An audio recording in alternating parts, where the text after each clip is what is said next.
know, everyone's got to have something that's theirs. And for me, lemon water is my ritual that sets my day up for success.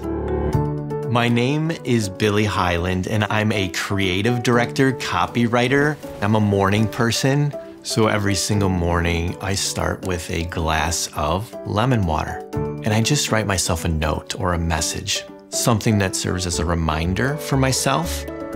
I made some big changes in my life, and a lot of them were focused around health. I found that by drinking lemon water, it aided in boosting your metabolism and aiding in digestion and giving you energy. And vitamin C also provides some immunity support. But to me, the real benefit is it just makes me feel good. I just love the sound of it and squirting everywhere and just that freshness.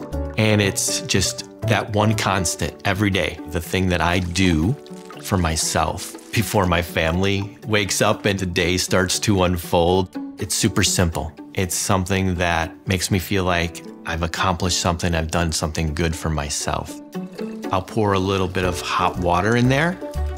I usually have a carafe, and then I pour the rest of the water in there so it has about a room temperature to it because that aids in digestion. And then I drink it. Very simple. I've made a lot of changes in my life the last couple of years, but lemon water is my foundation. It is my one ritual that I do every single day. Every single morning we wake up, I have that lemon water, I'm in a good place.